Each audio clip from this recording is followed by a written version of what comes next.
Graças a paz, queridos. Quero pensar com vocês nesse vídeo sobre o tema o chamado ao arrependimento. Nós veremos isso em Joel capítulo 1, do verso 13 até o verso 20. O texto diz: ponham vestes de luto aos sacerdotes e pranteiem. Chorem alto vocês que ministram perante o altar. Venham, passe a noite vestidos de luto, vocês que ministram perante o meu Deus. Pois as ofertas de cereal e as ofertas derramadas foram suprimidas do templo do seu Deus. Decretem um jejum santo. Convoquem uma assembleia sagrada. Reúnem as autoridades e todos os habitantes do país no templo do Senhor, do seu Deus, e clamem ao Senhor. Aquele dia, sim, o dia do Senhor está próximo, como destruição poderosa da parte do Todo-Poderoso ele virá. Não é verdade que a comida foi eliminada diante dos nossos próprios olhos e que a alegria e a satisfação foram suprimidas do templo do nosso Deus? As sementes estão murchas debaixo dos torrões de terra. Os celeiros estão em ruínas e os depósitos de cereal foram derrubados, pois a colheita se perdeu. Como está mugindo o gado, as manadas andam agitadas porque não tem pasto. Até os rebanhos de ovelhas estão sendo castigados. A ti, Senhor, eu clamo, pois o fogo devorou as pastagens e as chamas consumiram todas as árvores do campo. Até os animais do campo clamam a ti, pois os canais de água se secaram e o fogo devorou as pastagens. Bom, nós vimos em nossas últimas mensagens em Joel que a palavra de Deus ela veio ao profeta Joel no auge de uma grande calamidade, uma terrível invasão de uma praga de gafanhotos. E nós vimos então o profeta exortando o povo a considerar a gravidade daquela situação. Não apenas Joel os estimulou a escutar e a ouvir, a perceber a intervenção divina por trás daquela calamidade.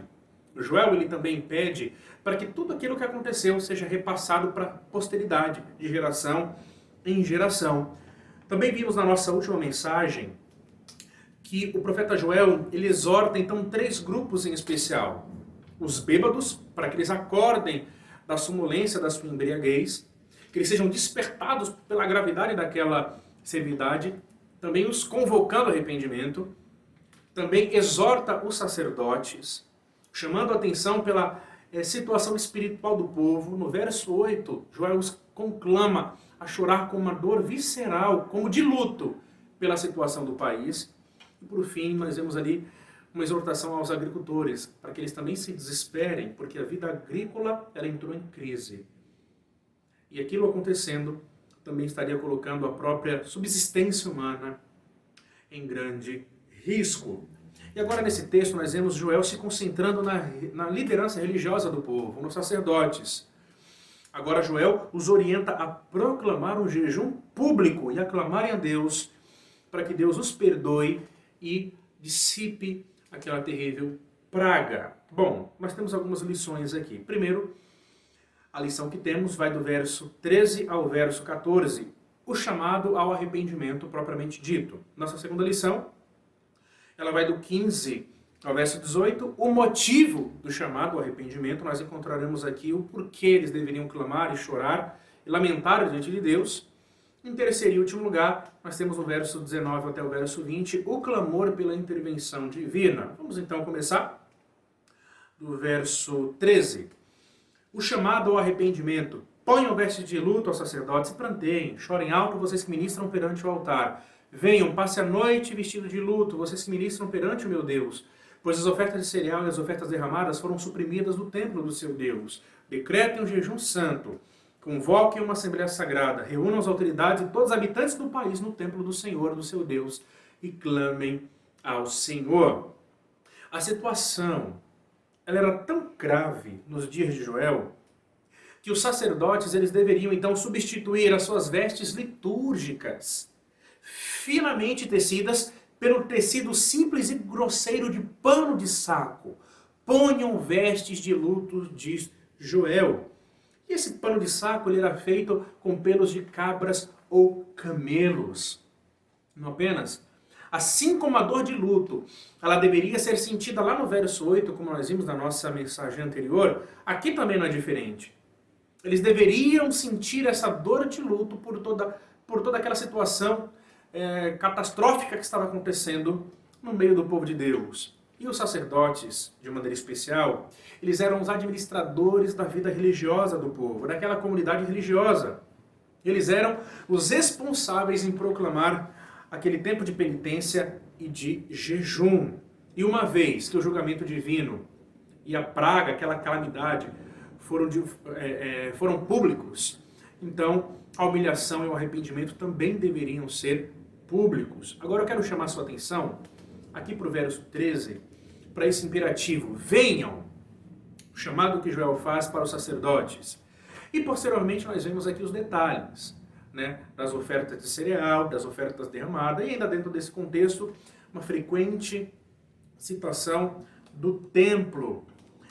E nós vemos também aqui a ideia de que esses sacerdotes, eles deveriam entrar nos átrios do templo, na presença mais imediata do Senhor, e ali oferecer a sua súplica. O chamado de Joel, venham, é justamente para convocar os sacerdotes a entrarem no templo e suplicarem ao Senhor. E a expressão passem a noite indica que esse clamor ele deveria ser ininterrupto. Os sacerdotes, então, eles deveriam sentir aquela dor visceral do luto. Eles deveriam entrar nos átrios do templo para suplicar ao Senhor, tendo ali a sua presença imediata. Os sacerdotes, eles deveriam adentrar a madrugada, clamando ao Senhor, como quem não consegue dormir por conta de uma severa e grave angústia, uma terrível aflição. A ideia, irmãos, que nós podemos aplicar aos nossos corações nesse texto é que o quanto sentimos a necessidade de uma intervenção divina, o quanto a nossa dor ela nos move para clamarmos a Deus, para invadirmos as madrugadas, para suplicarmos ao Senhor por uma poderosa intervenção sua. Como nós vimos na nossa última mensagem, o objetivo de Deus com toda essa calamidade era colocar o povo de joelho. Era dobrar o joelho do seu próprio povo. Era quebrantar a sua dura cerviz. A verdade é que nós somos insensíveis demais. Nós somos muito insensíveis. E às vezes uma terrível experiência de calamidade como essa pode nos deixar mais sensíveis a esse chamado divino. Será que nós sentimos a dor necessária para entrarmos diante da presença do Senhor e levantarmos um clamor a Deus por conta de toda uma situação catastrófica que tem atingido a nossa família, a nossa realidade? Bom, esse é o chamado de Joel para esses sacerdotes. E agora Joel os estimula a proclamarem um santo jejum. Grosso modo, no Antigo Testamento, o jejum era praticado como uma expressão visível de arrependimento e como uma forma de evocar a compaixão de Deus para o cessar de uma grande calamidade. Nós vemos isso lá no livro de 2 Samuel, capítulo 12, nós vemos isso em Jó, capítulo 2, nós vemos isso em Jonas, capítulo 3. O jejum como uma expressão visível de arrependimento e um instrumento para convocar, para chamar, né, a intervenção divina de maneira compassiva para o cessar de um terrível tempo de sofrimento. Mas o jejum aqui deveria ser santo, note esse adjetivo. Talvez essa palavra ela possa, sim, falar a respeito da necessidade de que um dia deveria ser santificado ou separado para a prática do jejum, mas esse adjetivo também ele pode trazer a ideia de que esse jejum ele deveria ter a motivação correta. Esse jejum ele deveria ser realizado com total humildade, arrependimento de fato. Um jejum como um simples rito religioso, como apenas mais uma forma mecânica de religião, com total ausência de um coração sincero, seria desprezado por Deus. Nós vemos isso em Isaías capítulo 58, verso 3. Portanto, deveria ser um santo jejum. Uma movimentação nacional, não apenas os sacerdotes, iniciada pelos sacerdotes, mas também assumida por todo o povo. Uma total apresentação diante de Deus de um arrependimento coletivo e legítimo. A convocação de uma assembleia sagrada ou solene indicava não apenas a seriedade da situação, mas a participação que o povo tinha também naquela calamidade. A ideia é que todos juntos deveriam clamar, chorar diante de Deus, suplicando a sua intervenção. Temos uma aplicação interessante para a nossa vida. Essa palavra ela vem de maneira especial para os sacerdotes, para os líderes religiosos daquela comunidade. A liderança espiritual ela deve tomar a iniciativa para colocar as coisas em ordem. A liderança espiritual deve ter essa sensibilidade para perceber se deve convocar a sua comunidade ou não para uma experiência de arrependimento coletivo. Um pai, um líder de família, também na posição de um líder espiritual no seu lar, ele deve ter esse pulso firme de convocar a sua família para uma assembleia solene. Convocar a sua família para uma conversa íntima, uma conversa verdadeira e aberta sobre talvez alguma experiência caótica que a família esteja vivenciando. O objetivo é que a liderança espiritual deve conduzir o povo a uma prática pública de arrependimento legítimo. E aqui no caso, o jejum ele é colocado como esse meio. Mas indo um pouco mais adiante, nós vemos o motivo do chamado. Lá do verso 15 ao verso 18. Aquele dia, sim, o dia do Senhor está próximo, com destruição poderosa da parte do Todo-Poderoso ele virá. Não é verdade que a comida foi eliminada diante dos nossos próprios olhos e que a alegria e a satisfação foram suprimidas no templo do seu Deus, ou do nosso Deus? As sementes estão murchas, debaixo dos torrões de terra. Os celeiros estão em ruínas. Os depósitos de cereal foram derrubados, pois a colheita se perdeu. Como está mugindo o gado? As manadas andam agitadas porque não tem pasto. E até os rebanhos de ovelhas estão sendo castigados. Agora veja, o profeta revela a causa pela qual a nação deveria se humilhar diante do Senhor. O dia do Senhor está próximo. Alguns comentaristas, eles acreditam que este tema, o dia do Senhor, é o tema central do livro de Joel. Pois ele aparece novamente. Na verdade, nós já vimos ele do verso 1 ao 2. Ele vai aparecer no verso 11. Ele aparece lá no capítulo 3, no verso 4. E no capítulo 4, também no verso 14. E curiosamente, nos outros livros do Antigo Testamento, o dia do Senhor ele é percebido como um tempo de bênção para o povo e julgamento para os gentios. Mas em Joel é diferente. Aqui em Joel, esse dia do Senhor é uma advertência contra o próprio povo de Deus. É o próprio povo de Deus que será visitado pelo Todo-Poderoso caso não tenha uma real experiência de arrependimento. A ideia é que a praga não representa propriamente dito o dia de Yahvé, mas a praga de gafanhotos surge como um sinal de que o dia de Yahvé está próximo. E ele é o Todo-Poderoso para fazê-lo. Ele tem todo o poder para realizar aquilo que ele promete. Interessante notar, irmãos, que o Novo Testamento ele traz mais luz sobre esse chamado dia de Yahvé, ou dia do Senhor. E como nos dias de Joel, onde a praga era apenas um sinal deste dia, hoje, as tantas pragas que nós vivenciamos, as tantas experiências terríveis e catastróficas que a humanidade ela vivencia, também sinalizam que o dia do Senhor está bem próximo. Mas a pergunta que esse livro faz e que nós fazemos para nós é: há arrependimento de verdade? Esses sinais que nós vivenciamos, que nós percebemos, nós os identificamos também como sinais da vinda do Todo-Poderoso? Assim como aquela praga de gafanhotos foi um sinal para Israel nos dias de Joel? Há arrependimento de fato? Há contrição de verdade? Há uma real consideração sobre a condição da nossa espiritualidade? A ideia é que a proximidade do dia do Senhor deve nos fazer avaliar com muita seriedade o conteúdo do nosso coração.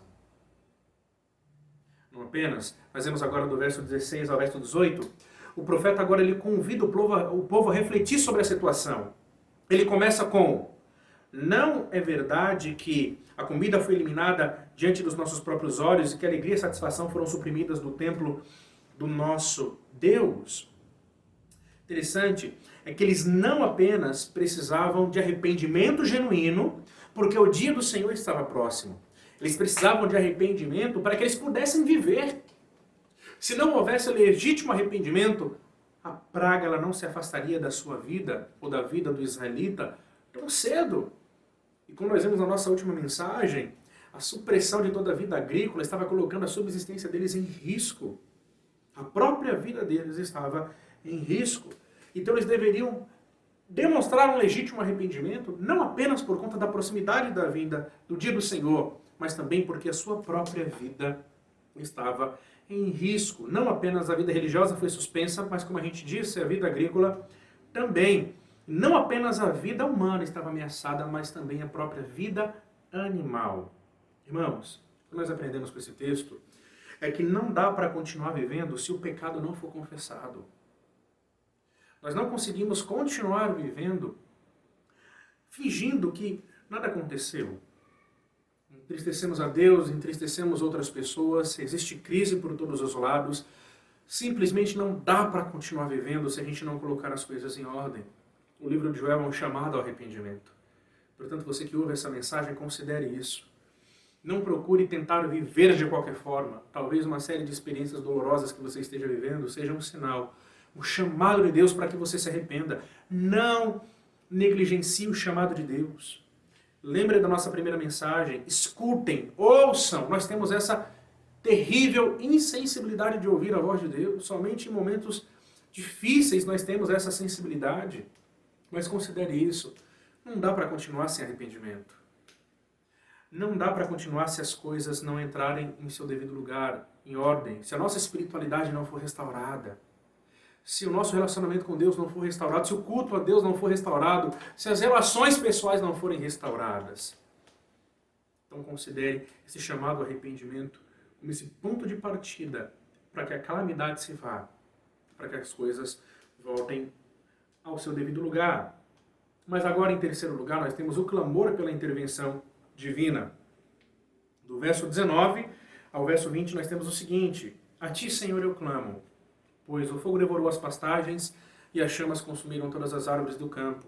Até os animais do campo clamam a ti, pois os canais de água se secaram e o fogo devorou as pastagens. Bom, diante de todo esse quadro de desolação, sabe, por se preocupar com o povo, por zelar pela continuação dos sacrifícios e da adoração ao Senhor, por se compadecer dos animais que sofriam pela ausência do alimento e pela devastação de toda a vida agrícola, o profeta Joel é o primeiro a levantar esse clamor a Deus. Joel, então, ele abre o caminho através do seu clamor para que o povo também possa fazer o mesmo. O texto diz, a ti eu clamo. Palavras do próprio profeta Joel. Irmão, Joel aqui ele toma a iniciativa de clamar a Deus. Joel, então, ele toma a iniciativa de sentir a dor, de contemplar a situação, de se derramar diante do Todo-Poderoso. Joel aqui, dos versos 19 ao 20, ele faz aquilo que a mensagem de Deus, por intermédio dele, convocou o povo a fazer. Joel faz o que os sacerdotes e o povo deveriam fazer. O que nós aprendemos, irmãos, é que alguém tem que começar. Alguém tem que tomar a iniciativa de clamar a Deus. Alguém tem que tomar a iniciativa de olhar essa situação desastrosa e calamitosa. Alguém tem que olhar para toda essa experiência caótica e chorar. Alguém tem que tomar a iniciativa. Alguém tem que proclamar o jejum. Alguém tem que, sabe, se consagrar a Deus. Alguém tem que passar madrugadas a fio, acordado, derramando as suas lágrimas para que essa experiência de terrível calamidade se vá. Joel ele tomou essa iniciativa e essa mensagem convoca tanto a mim quanto a você para que eu e você tomemos essa iniciativa. Talvez você esteja vivendo um momento na sua vida muito complicado. Uma praga em algum nível atingiu a sua experiência de vida. Você não consegue se livrar disso. É doloroso, traz muito pesar. Isso desestabilizou completamente os seus planejamentos, as suas perspectivas de vida. Talvez o que Deus espera de nós agora é isso. É sentir a dor. É avaliar a situação. É perceber onde o erro começou. É demonstrar um real arrependimento, um legítimo arrependimento diante dele. É proclamar um jejum. É levantar um clamor. Então que eu e você sejamos essa pessoa a tomar essa iniciativa. Eu quero concluir essa mensagem com algumas aplicações rápidas para a nossa vida. O que esse texto nos mostrou é que nós devemos tomar algumas atitudes em nossa vida diante de uma experiência de calamidade, seja em qual grau ela for. Então, em primeiro lugar, proclame uma assembleia solene. Convide as pessoas para conversar. Se o teu problema é na igreja local e você é o líder, convide a sua igreja para conversar, abra o jogo, fale sobre o que está acontecendo. Deve existir humilhação, jejum e oração. O dia do Senhor está perto, isso significa que é tempo de verdadeiro arrependimento, devemos averiguar com muita seriedade o conteúdo do nosso coração. Terceiro lugar, não dá para continuar vivendo se o problema não for tratado. Eu preciso confessar o meu pecado. Eu preciso chorar pelo meu pecado. Em último lugar, alguém precisa tomar essa iniciativa. Que essa pessoa seja eu, que essa pessoa seja você. Quero orar com você nesse momento. Santo Deus, Eterno Pai, a mensagem de Joel nos chama ao verdadeiro arrependimento, Pai.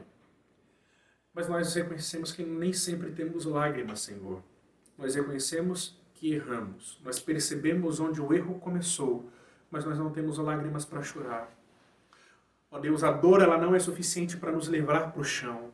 A dor ela não é suficiente para nos fazer permanecer madrugadas acordados. Mas nós suplicamos, ó Deus, que diante de alguma experiência terrível que a gente possa estar vivenciando, nos ajude, Pai amado, como nós lemos no verso 8, a chorar a dor de luto, como de uma noiva que perdeu o seu marido. A reconhecer, ó Deus, que algo está fora do lugar. Nos ajude, Deus, a tomar a iniciativa de chamar a nossa igreja para conversar, chamar a nossa família para conversar, colocar as cartas na mesa, reconhecer o pecado, levantar um clamor ao Senhor, proclamar um jejum, se necessário for, marcado, Pai amado, por verdadeira sinceridade, humilhação de fato. E por fim, Senhor, alguém tem que tomar essa decisão e essa iniciativa. No caso desse nosso texto bíblico, Joel fez. No caso da nossa vida, nos ajude a tomarmos essa decisão. O Senhor tem nos chamado ao arrependimento verdadeiro e nós queremos ouvir a sua convocação. Pai, nos abençoa. E assim que oramos em nome de Jesus. Amém. Bom, você que ouviu essa mensagem, se ela foi edificante para a sua vida, eu convido você a dar um joia, a curtir. Se inscreva também no nosso canal, para que o nosso canal ele possa expandir e alcançar mais outras pessoas. E compartilhe essa mensagem, né? Clicando na setinha, clicando em compartilhar, ou apenas em copiar o link, você pode então disseminar essa mensagem para outras pessoas. Que Deus te abençoe e até uma próxima.